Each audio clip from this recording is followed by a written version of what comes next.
আচ্ছা বলো তো, আমার মতন কে কে আছো যাদের ওই রান্নাবান্না করতে তো ভালোই লাগে, বাট একদম নিজের হাতে কেটে বেটে রান্না করতে আরও বেশি ভালো লাগে? আমি কিন্তু তাদের দলে। তো ছিল জামাই ষষ্ঠী, তো শুরুতেই আমি কিন্তু অনেকটা পরিমাণ পেঁয়াজ, রসুন, আদা আর লঙ্কা, দেখলেই তো পাকা লঙ্কা নিয়েছিলাম। তো সবটা বেটে রেখেছি, কারণ মাছ মাংস তো হবেই জানতাম। তো সেই জন্য অনেকটা পরিমাণে ওই মশলাটা করে রাখলে রান্না কিন্তু অনেকটা এগিয়ে যায়।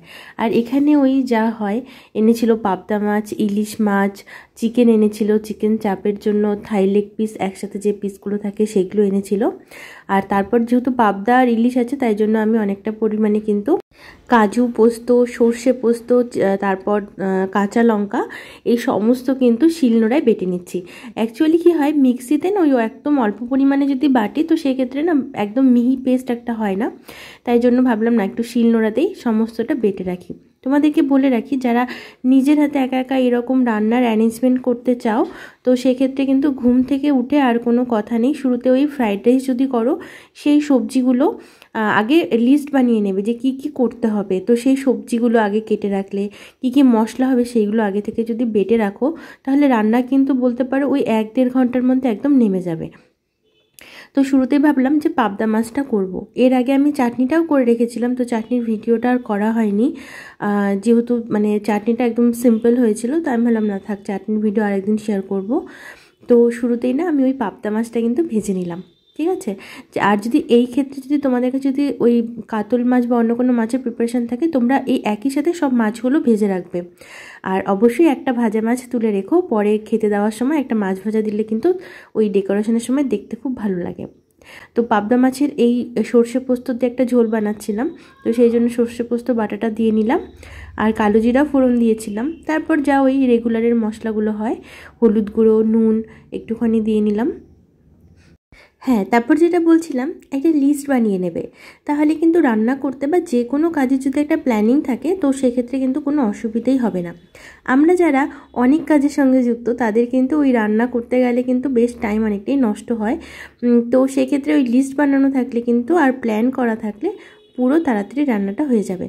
তো দিয়ে দিয়েছিলাম একটুখানি চিনি আর কাঁচা লঙ্কা, যেন টেস্টের ব্যালেন্সটা ভালো হয় আর ফ্লেভারটাও ভালো আসে। আর অ্যাকচুয়ালি পাবদা মাছে না আমার ওই কাঁচা লঙ্কার ফ্লেভারটা বেশ ভালো লাগে। এরপর কলা পাতাটাকে হালকা একটু সেঁকে নিলাম লো ফ্লেমে। আর এরপর দিয়ে দেবো একটা ইলিশ মাছ, দিয়ে দিচ্ছি একটুখানি সর্ষে পোস্ত বাটা, আর এটার সাথে কিন্তু কাঁচা লঙ্কাও ছিল। উপর থেকে একটু নুন ছড়িয়ে নিচ্ছি। তোমরা চাইলে কিন্তু আলাদা একটা প্লেটে বা একটা থালার মধ্যে কিন্তু মাছটাকে একটু ম্যারিনেট করেও নিতে পারো। তো আমি খুব তাড়াতাড়ি করছিলাম জন্য আমি এখানে একবারে কাজ সেরে ফেলেছি। এরপর দেব এরকম চিড়ে নেওয়া 2টো কাঁচা লঙ্কা। লঙ্কাটা কিন্তু অবশ্যই চিড়তে হবে, নইলে ভাতুরির সময় কিন্তু লঙ্কা বের হয়ে যাবে একদম ব্লাস্ট হয়ে। এরপর দিয়ে দেব সর্ষের তেল, তারপর খুব সুন্দর করে প্যাকেট করে দেবো এটাকে। এরপর সুতো দিয়ে কিন্তু আমি বেশ ভালো মতো বেঁধে দিয়েছিলাম। এইবারের প্যাকেটটা এত সুন্দর হয়েছিল যে একটুও কিন্তু বেরোয়নি, আর খুব খেতেও খুব ভালো হয়েছিল। তো একদম ভালো মতন বেঁধে বুঁধে দিচ্ছি এটাকে। ব্যাস, পার্সেল কিন্তু একদম রেডি।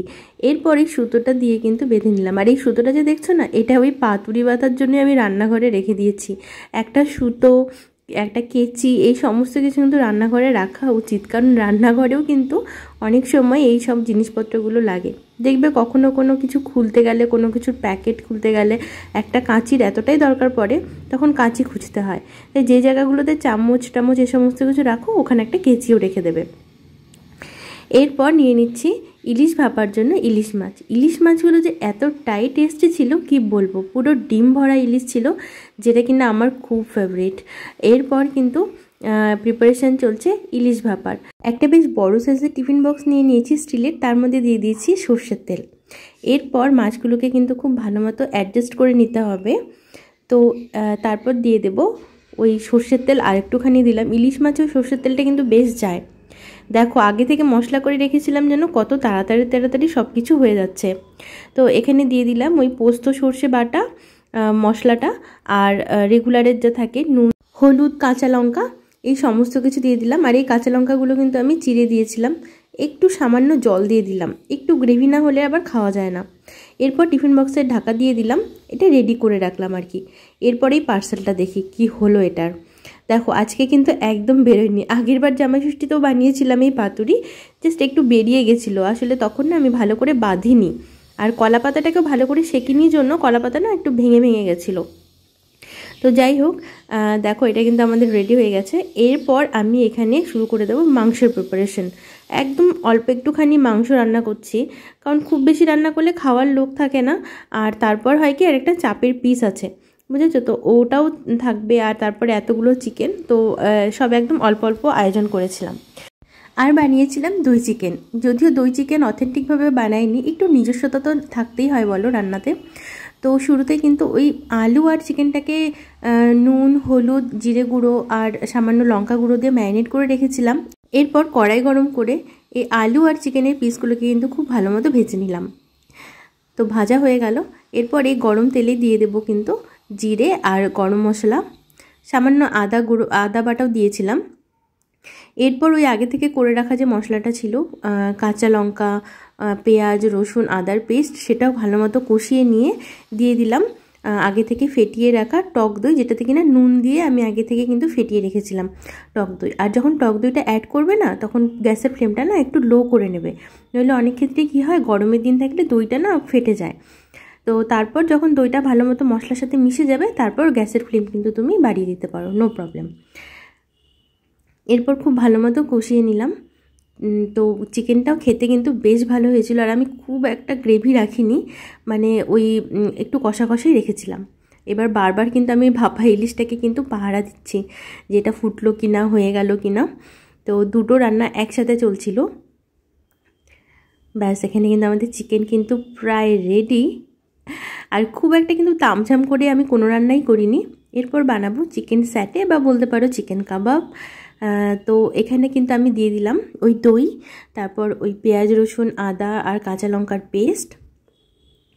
আর এখানে আমি ওই ছোটো ছোটো করে বোনলেস চিকেনের টুকরো নিয়েছিলাম, আর পেঁয়াজটাকেও চৌকো করে কেটে নিয়েছি। আর নিয়েছিলাম ক্যাপসিকাম, আর একটা জিনিস নিয়েছিলাম, একটা ক্যাপসিকাম পেকে গিয়ে ওটা রেড বেল পেপার হয়ে গেছিলো, তো সেটাও নিয়েছিলাম। সামান্য নুন দিয়ে দিয়েছি, আর দিলাম এখানে ওই কেওড়া জল আর একটুখানি কর্নফ্লাওয়ার, ঠিক আছে। এরপর কিন্তু ভালো মতো একটা স্টিকটাকে আমি আগে থেকে ভিজিয়ে রেখেছিলাম। এই স্টিকগুলোকে না আগে থেকে ভিজিয়ে রাখবে, তাহলে কি হবে, স্টিকগুলো না পুড়ে যাবে না, মানে তুমি যখন সেঁকবে বা এটাকে যখন তুমি গ্রিল করবে, তখন এটা পুড়ে যাবে না। তো চিকেনটা কিন্তু আমি বেশিক্ষণ ম্যারিনেট করিনি, ওই 1 ঘন্টা মতন ফ্রিজে রেখে দিয়েছিলাম। ঢেকে রাখতে হবে, তাহলে কিন্তু ম্যারিনেশনটা বেশি ভালো হবে, ঠিক আছে। এরপর কিন্তু দেখো এই চিকেনগুলো সব রেডি করে নিলাম। তারপর চলে যাব চিকেন এই চাপের পিসটাতে। এই চিকেন চাপের পিসটা ম্যারিনেট করতে বসিয়ে আমি চলে গেছিলাম কেক বানাতে, কারণ কিনা জামাই ষষ্ঠীর দিন ছিল। আর আমার অনেকগুলো কেকের অর্ডারও ছিল, প্রায় 9টার মতন কেক বানিয়েছিলাম। আর সবগুলোই কিন্তু একদম কাস্টমাইজ ডিজাইনার কেক ছিল, তো অনেকটাই সময় লেগেছিল। তো এরপর কিন্তু আমি এখানে দিয়ে দিলাম ওই আদা, রসুন আর লঙ্কার পেস্ট, তারপর দিয়ে দিলাম হলুদ গুঁড়ো, লঙ্কা গুঁড়ো। এই দেখো কি হয়ে গেছিলো, হয় একটু এরকম হয়েই যায় রান্না করতে গেলে। এরপর ছাতুর গুঁড়ো দিলাম, একটা দুধ পাউডারের গুঁড়ো দিলাম, আর তারপর দিয়ে দিলাম একটুখানি মিঠা আতর, আর দই দিয়ে দিলাম বেশ অনেকটা পরিমাণ। তোমরা চাইলে একটু জলও কিন্তু অ্যাড করতে পারো, ঠিক আছে। আর ওই দেখেছিলে মাংসগুলোকে কিন্তু আমি আগে থেকে একটু চিড়ে দিয়েছিলাম ছুরি দিয়ে, তোমরা চাইলে ওই কাঁটা চামচ দিয়ে একটু ফুটোও করে দিতে পারো, ঠিক আছে। এরপর বেশ ভালো মতন এগুলোকে ম্যারিনেট করব। ম্যারিনেট করে একটা ঢাকা দিয়ে ফ্রিজে রেখে দেবো ওই 1 থেকে 2 ঘন্টার মতন। আর যদি মনে হয় যে তার চেয়েও কমে তোমরা রাখতে চাও, মানে হাতে টাইম নেই, তো সেক্ষেত্রে কিন্তু তুমি মানে ফ্রিজে রেখে দিতে পারো 1 ঘন্টার জন্য, ঠিক আছে। এর থেকে কম কিন্তু রেখো না, তাহলে কিন্তু খেতে ভালো লাগবে না। আর এটা কিন্তু আমি খুব একটা বেশি ওই গ্রেভিটা রাখিনি, কারণ একদম শুকনোই করেছিলাম। এরপর এই স্যাটেগুলোকে কিন্তু ভেজে নেব, ঠিক আছে। এরপর একটা তাওয়া নিয়ে নিলাম, আর তাওয়াতে দিয়ে দিলাম সামান্য বাটার। আর পাতুরির তেলটা আগে থেকে এখানে ছিল, তো একটুখানি বাটার অ্যাড করে দিলাম। মানে কোনো কিছু ওয়েস্টেজ করা যাবে না, ঠিক আছে। রান্না করার সময় সব ইউজ করতে হবে। এরপর কিন্তু এগুলোকে কিন্তু আমি ভালো মতো নেড়ে চেড়ে নেব। আর এতটাই দেখো কাঠিগুলো গরম, কিন্তু তাও আমার কোনো ভয় নেই, ঠিক আছে। কাঠিগুলোকে সেই সুন্দর করে নাড়িয়ে যাচ্ছি, যেন মনে হচ্ছে একদম, মানে আমি রোজ করি এসব কাজ, বাট আমার ইচ্ছে করে রোজ করতে। সত্যি কথা বলতে সব রান্নার মধ্যে এটা ছিল একদম বেস্ট খেতে, ঠিক আছে। এত রান্না করে আমার কিছুই খেতে ইচ্ছে করছিল না, তো আমি শুধু এই 3টে আমি খেয়েছিলাম, মানে আমার এত ভালো লেগেছিল। তো এটাও কমপ্লিট হয়ে গেল। এরপর কড়াই গরম করে কিন্তু তেল আর ঘি দিয়েছি, দিয়ে এই চিকেন লেগ পিসগুলো দিয়ে দেবো। এটা বানাতে আর এখানে আর কোনো প্রসেস নেই, ঢাকা দিয়ে বাস উল্টো পাল্টা করে আধ ঘন্টার মতন রান্না করতে হবে লো মিডিয়াম ফ্লেমে। এরপর চলে যাব ফ্রাইড রাইসের রেসিপিতে। আগে থেকেই কিন্তু এই তোমার কাজু বাদাম আর এই সবজিগুলো কেটে রেখেছিলাম, তো এগুলো এখন একটু ভেজে নেব। সাথে ছিল কাঁচা লঙ্কা, আর শুরুতে যে মশলাগুলো দেখলে সেগুলো কিন্তু আমি কুটে নিয়ে এটার সাথে অ্যাড করব। এরপর নুন চিনি মিক্স করে দিচ্ছি স্বাদ অনুযায়ী, আর ওই গরম মশলাটা এটা কিন্তু হালকা করে আমি বেটে নিয়ে এটার সাথে অ্যাড করব। এটা দিলে কিন্তু ফ্রাইড রাইসের একটা খুব সুন্দর গন্ধ বেরোয়। আর এই দেখো আমার কেক, জামাইটা কেমন লাগছে আগে বলো। তো এটা বানিয়েছিলাম, মানে এইরকম টাইপেরই কিন্তু আমি 9টা কেক বানিয়েছিলাম। আর তারপরে আর্জেন্ট অর্ডার ছিল 2টো, সেগুলো সিম্পল ছিল, তো ওগুলোর জন্য বেশি টাইম লাগেনি। আর এই কেক বানাতে বানাতে কিন্তু আমার এই চিকেন চাপটা একটু পুড়ে গেছিলো, বাট কমপ্লিটও হয়ে গেছিলো। আর এই দেখো একদম পারফেক্ট থালি রেডি তোমাদের জন্য। কেমন লাগলো জানিও। আর এখানে ডাল আর এই ঝুরি ভাজার রেসিপিটা আমি দিইনি, এটার কি দেবো, এটা সবাই এমনি হয়তো পারো। আর মোটামুটি যা যা রান্না করেছি সব কিছুর কিন্তু রেসিপি তোমাদের সাথে শেয়ার করে দিয়েছি।